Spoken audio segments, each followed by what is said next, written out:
Hello mga kalingap, good morning!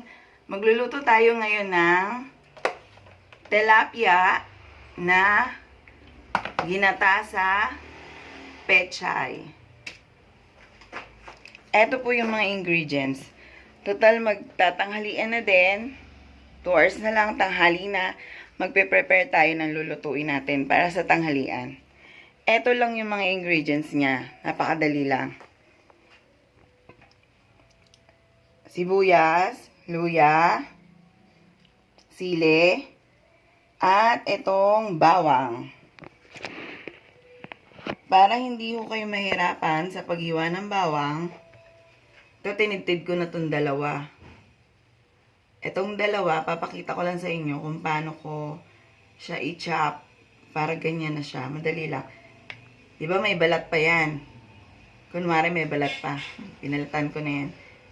Tapos, gaganito nyo lang. Tatanggalin nyo lang yung dulo. Tapos, tidtirin nyo lang ng ganyan. O, diba? Ano na siya? Hiwa-hiwa na, o. Lagay nyo lang yan dyan.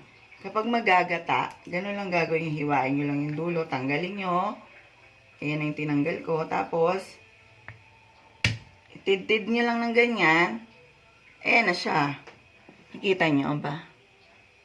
O, diba? Pag kumuluya, manunuot talaga yung lasa kasi durog na durog yung bawang. Ayan lang yung ingredients niya. O, dali lang. Sibuyas, luya, sili, bawang, 4 na peraso. Yung sili, 4 din. Tapos, andito yung asin, gata, mga 30 pesos to.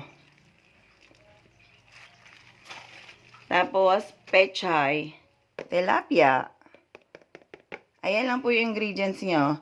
Prepare nyo lang po yan. Bawang, sibuyas, luya, sili, asin, gata, pechay, at tilapia. Ayan lang po yung mga ingredients niya. Kita nyo po? Madali lang po lutuin yan kasi ilalagay lang natin yan sa kaserola. Ayusin lang natin. Ilalagay lang po natin yan dito lahat. Ganun lang po kadali ang pagluluto ng gata. Papakita ko po sa inyo. Ayusin lang po natin. Yan. Una po, salang nyo to, kaserola nyo. Then, buksan nyo yan. Ilagay nyo po itong gata.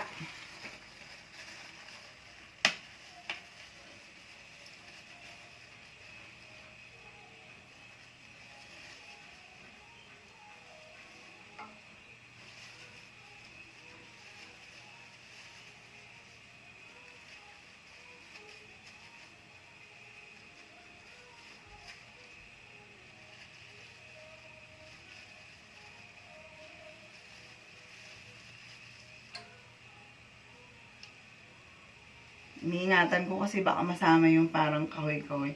Kasi di ba sa gata na pinipiga, may mga kahoy-kahoy na natitira. Tulad yan, no? Yung ganyan, no? Kita nyo ba? Ayan, yung itim na yan. Lagay nyo yung gata. Tapos, ilagay nyo na to.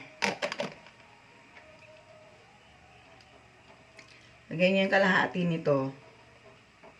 Para ilalagay natin sa ilalim. Tsaka yung isda sa ibabaw. Lalagyan rin natin siya sa ibabaw. Hindi lang po ay. Hello po. Inubo kasi ako. Kumain ako ng kumain ako ng pakwan. Marami.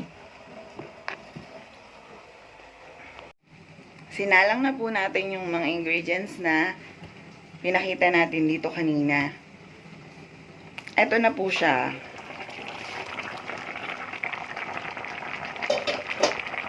Nilagay ko lang po lahat yon. Una po, nilagay ko yung, sinalang ko yung kaserola. Tapos, nilagay ko yung gata. Tapos, nilagay ko po yung pechay. inibabaw ko po yung isda kasi para hindi po siya maduro. Ginaganyan-ganyan ko na lang. Tapos, ilalagay na po natin lahat ng ingredients kanina nakita nyo. Sili, luya, sibuyas, at bawang.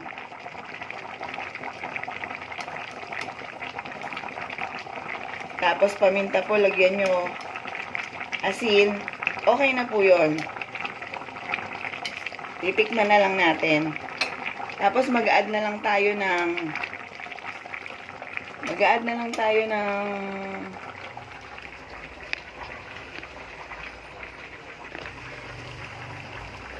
konting asin para kung sakaling kulang yung lasa niya. At saka magic syrup.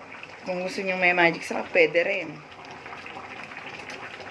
Yan, antayin na lang natin siya maluto. May lumabas kasi notification kaya napahinto ako.